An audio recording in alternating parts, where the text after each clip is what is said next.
Hello, my name is Kelly. Ever since I was a child, my greatest aspiration was to become a journalist or to be involved with magazine publishing. My passion for writing and my knack for staying abreast of trends naturally led me to pursue a degree in journalism and media during my college years. Upon graduating, I worked with various companies, and although they weren't particularly well known, I cherished the fact that I was living out my dream. A few years post-graduation, around when I was 30, I met my future husband, Matthew. Matthew hailed from a wealthy family that ran a successful business.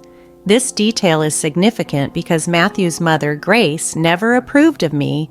She often expressed her disdain, believing that I wasn't a suitable match for her son and criticizing me for my career in journalism and my academic background in the field. Initially, Grace's negative attitude and harsh words were deeply hurtful. It's challenging when someone continually undermines you, but for reasons known only to her, Grace felt it was acceptable to treat me in such a manner. Thankfully, Matthew was always quick to defend me against his mother's cruel remarks. His father, Larry, also supported me, standing up for me whenever he witnessed Grace's demeaning comments. Over time, I grew more resilient to Grace's jibes. Matthew even proposed that we should reduce our interactions with her. However, I didn't agree. Matthew was involved in the family business alongside his father, and reducing contact with his mother might have created an uncomfortable situation for Larry, who was genuinely kind-hearted. I didn't want to be the reason for any strain in their family dynamics, nor did I want Matthew to sever ties with his family. Through it all, I learned the value of patience and resilience, understanding that maintaining family relationships sometimes requires navigating complex emotions and challenging circumstances. Dealing with Grace became a routine part of life for me, primarily because our interactions were limited to just a couple of times each month.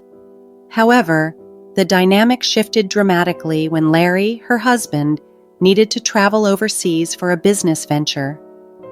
Grace, not wanting to stay alone, ended up staying with Matthew and me until Larry's return. I had reservations about this arrangement, but held firm to the belief that family should be a priority. Living with Grace proved to be quite challenging. She had a knack for finding fault in almost everything I did, and her critical comments were relentless. Despite this, I managed to endure her presence without letting it affect me personally, as long as she didn't cause any actual harm. However, my tolerance was put to the test during a particularly stressful week at work. I was tasked with leading a major redesign of a section in our magazine, a project crucial not only for the publication, but for my career as well. Success could lead to a promotion. Grace, oblivious to the importance of this project, seemed indifferent to the pressure I was under. Her presence in our home meant she witnessed firsthand the stress I was dealing with as the presentation neared. On the evening before the presentation, while discussing my anxieties with Matthew, Grace overheard us. She entered the living room and decided to interject with her opinions. As I expressed my fears about failing in front of the company's top executives and potentially jeopardizing my promotion, Grace bluntly dismissed my concerns. "Well, Kelly, I overheard your conversation, and honestly, you probably don't have the skills for this. You'll likely do poorly tomorrow," she said, unsolicited. Her words were harsh, and she added insultingly, "Just see it as an opportunity to quit and perhaps focus on being a housewife." Her comment stung, revealing not just a lack of support, but a deep-seated disregard for my professional aspirations. This confrontation underscored the complexities of living with Grace and challenged my resolve to maintain harmony within the family despite our differences. Grace's remarks that evening crossed a boundary when she suggested that maybe I'd be more suitable for her son if I gave up my career. "I can't believe he married a journalist," she said disparagingly. Her words were laced with scorn, and it was clear she intended to belittle my profession and my worth. Frustrated, I responded firmly, "Mom, you're overstepping. I don't have time for this nonsense. I have more important things to worry about than your opinion of me or my relationship with your son." Grace seemed shocked by my assertiveness. "How dare you speak to me like that? So it's fine for you to insult me, but not for me to defend myself," she retorted, turning to Matthew. "Say something. Your wife is disrespecting your mother." Matthew calmly sided with me, stating, "She's just defending herself, Mom. I don't see anything wrong with it." Grace accused me of manipulating Matthew, saying, "Look how easily you turn your back on family. Kelly will regret this." Her intrusion into our private conversation and the blatant insults left me seething with anger. Matthew attempted to apologize for his mother's behavior, but I stopped him. He wasn't to blame for her hurtful words. After the confrontation, we decided to end the night and retired to bed. My mind was too preoccupied with the upcoming presentation to dwell on Grace's threat. The next morning, I arrived at work early, ready to give my presentation. However, when I opened my laptop, I was met with a heart-stopping surprise. All the files on my desktop were missing, and my laptop appeared to have been reset. Panic set in as I quickly checked my email, hoping my earlier precautions would save me. But even my emails had been deleted, including the trash. Overwhelmed and on the verge of tears, I explained the situation to my boss. His reaction was far from understanding. He reprimanded me harshly before instructing me to forget the presentation altogether. The weight of the situation was crushing, and I struggled to hold back tears, feeling both betrayed and helpless at that moment. When I discovered that my boss had a backup presenter in case I faltered, it became painfully clear that my prospects for advancement at the company were bleak.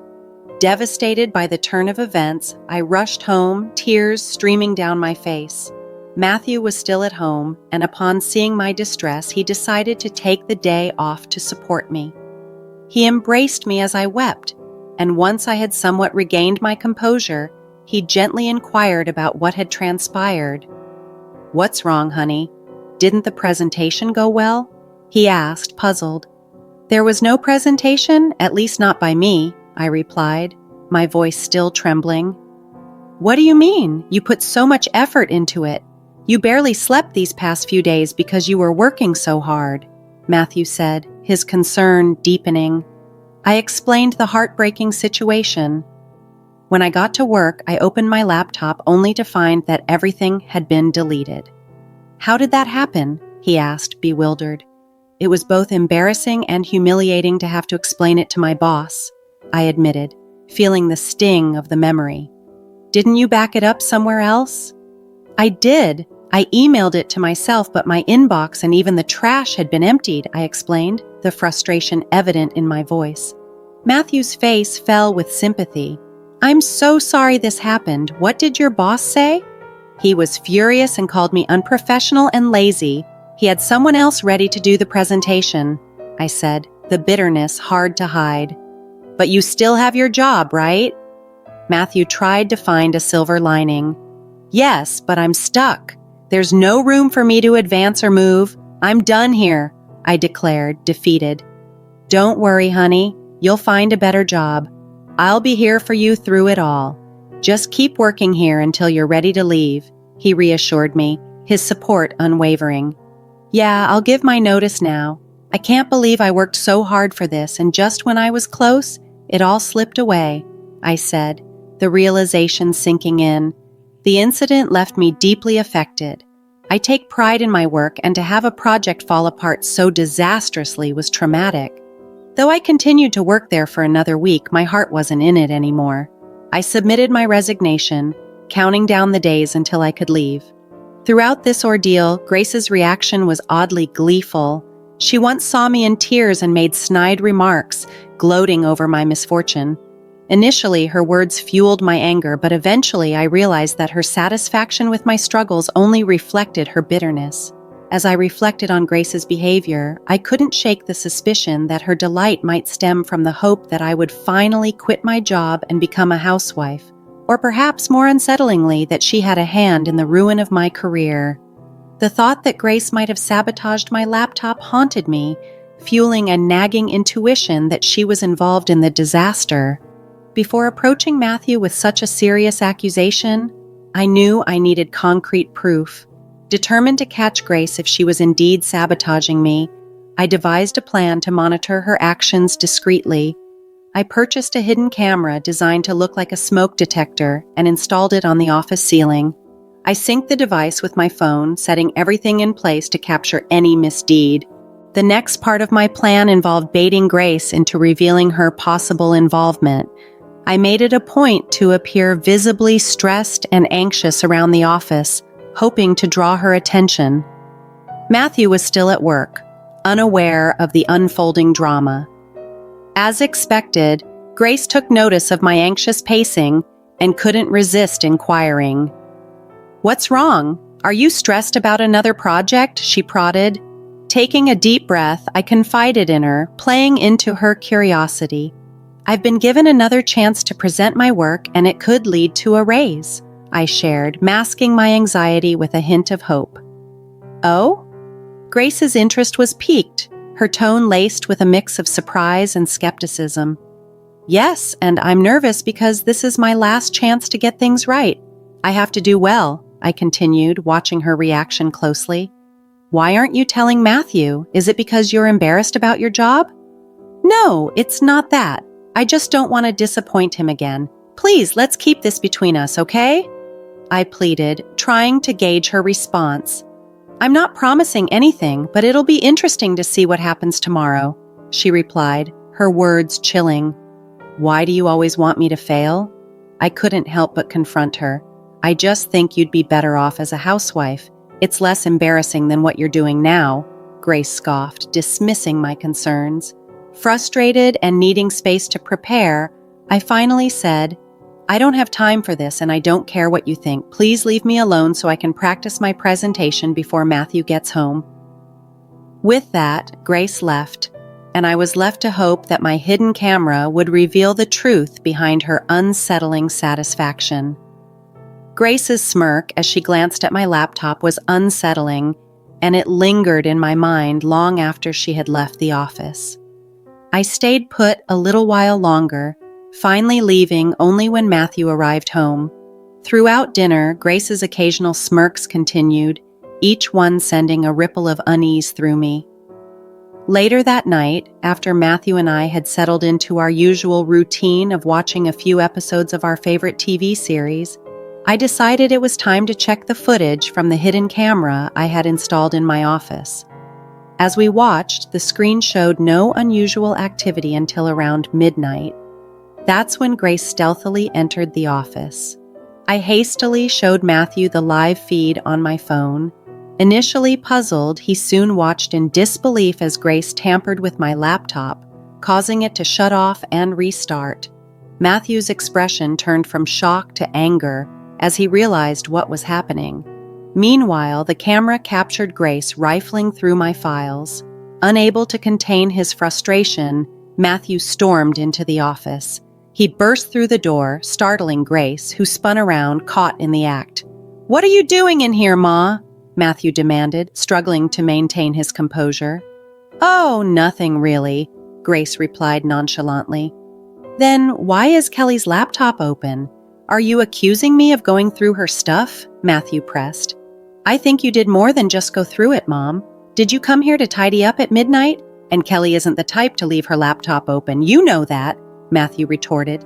"Don't talk to me like that. I'm still your mother," Grace shot back defensively.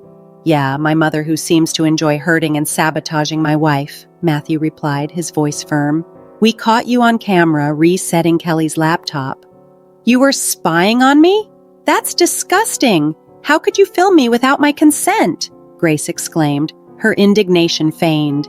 "I didn't put cameras in your room. I installed one in my office, and you went in there without my permission," I interjected, supporting Matthew and clarifying our intentions. The confrontation revealed the extent of Grace's interference and deceit, and it was a pivotal moment for all of us, testing the limits of familial loyalty and trust. Despite the wrongdoing, Matthew remained firm in his decision. "Even if it was wrong, it's nothing compared to what you've done to Kelly. I want you out of our house tomorrow." he declared unwaveringly. Grace protested, her voice tinged with desperation. "But I'll be all alone." "I don't care. I don't want to talk to you," Matthew replied, his mind made up. The next morning, Grace attempted to delay her inevitable departure by busying herself with breakfast preparations and washing dishes. However, Matthew was resolute. As soon as she finished, he came downstairs with her bags packed and informed her that he had ordered her an Uber. Grace pleaded tearfully for him to let her stay, a rare display of vulnerability from someone who typically induced tears in others. Matthew, however, remained indifferent to her pleas and retreated to our room. Left alone with me, Grace lashed out, accusing me of setting her up. I responded calmly, yet firmly, "If anyone should be yelling, it's me. You're lucky I haven't shared the footage with your friends and family. If they knew what you did, you'd lose them all." My words effectively silenced her. After Grace's departure, I felt a profound sense of relief. Though still troubled by my job situation, I was confident in my ability to recover and excel. Matthew supported me wholeheartedly through it all. Once my notice period was over, I took some time off to rest and plan my next steps. In the following months, I enrolled in courses related to different aspects of my field, focusing on a particular niche that could propel me further. My resolve not to expose Grace was driven by a desire to rise above her negativity and prove my capabilities on my terms. With Matthew's connections, a benefit of his family's wealth, I secured several promising recommendations. His unwavering support, coupled with my experience, eventually led me to a breakthrough. I was appointed as the chief editor at a globally recognized magazine. The work was challenging but fulfilling. Along the way, the goal of proving myself to Grace faded into the background. In fact, during those transformative months, we had no contact with her at all. My journey to becoming chief editor not only marked a professional triumph, but also a personal liberation from the need to validate my worth to someone who had doubted me. Matthew continued to maintain a professional relationship with his father, Larry, as they worked together, but we heard very little from or about Grace. Larry hinted that Grace was still harboring some resentment, though he remained tight-lipped about the specifics. Despite this, I was relieved that Grace seemed to take my warning to heart. However, I knew a confrontation was inevitable, especially when I learned that both Grace and Larry were invited to a significant company event I was attending. The party was a grand affair, attracting numerous prominent figures. Matthew and I made sure to look our best, aware that we were now both influential figures in our rights. Upon our arrival, Larry and Grace noticed us and waved us over.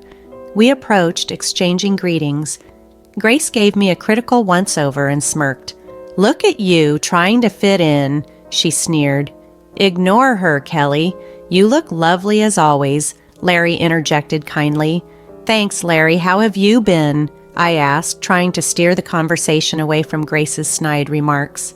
"Yeah, how's unemployment treating you?" Grace cut in, her tone sharp. "Wait, you're unemployed?" Larry asked, genuinely surprised. "Oh yeah, she messed up at her job and they let her go. I've always said she's not good enough for our son. Look at her. She can't even keep a job," Grace mocked with a malicious grin. "That's enough, Mom," Matthew intervened sternly. "Stop siding with her. It's bad enough having to see her everywhere. We wouldn't have to if you just left her like I said," Grace insisted stubbornly. "Okay, that's enough. Either you stop talking or I'm leaving," Matthew warned, his patience thinning. "But Kelly, sweetie, if you need a job, let me know. It would be great to work with you," Larry offered, extending a sincere invitation. "That's kind of you, Larry, but I can't accept the offer," I replied, appreciating his gesture but choosing to decline. "Of course not. I told you she's lazy and incompetent," Grace muttered under her breath. Just then, my name was called out and the room erupted in cheers. I turned towards the small stage where the CEO was gesturing for me to come up. Excusing myself, I left Larry and Grace, Larry looking amused and Grace for once at a loss for words. Grace looked both confused and irate as the CEO commenced his speech, lauding my contributions to the company and my knack for introducing innovative ideas to the magazine. The room filled with applause and cheers, and soon I was beckoned to give a speech. Gratefully, I acknowledged Matthew's unwavering support and my colleagues' collaborative efforts that had significantly shaped the magazine. I concluded by thanking an unnamed critic, whose skepticism had unwittingly spurred me to excel. As I stepped off the stage, many congratulated me and curiously inquired about the critic, but I chose to keep that detail private. I rejoined Matthew, Larry, and Grace at our table. Matthew embraced me warmly, his pride evident, while Larry also stood to congratulate me with a hug. Grace, on the other hand, could only offer a cold glare. "Oh, Kelly, this is incredible. I can see why you wouldn't want to work with us," Larry remarked, his voice filled with genuine admiration. "Thanks, Larry. Although, I'll admit, if you'd offered me the job about 8 months ago, I might have taken it," I responded, reflecting on the past.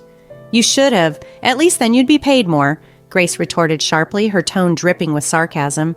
"Paid more? More? I could never put a price on this," Larry quickly replied, defending the intangible rewards of my current role. "Right, she's not worth all that money," Grace scoffed dismissively. "No, I mean, I couldn't match what she's earning right now," Larry corrected, hinting at my substantial earnings. "What do you mean?" Grace asked, her confusion apparent. "Do you want me to tell her, Kelly?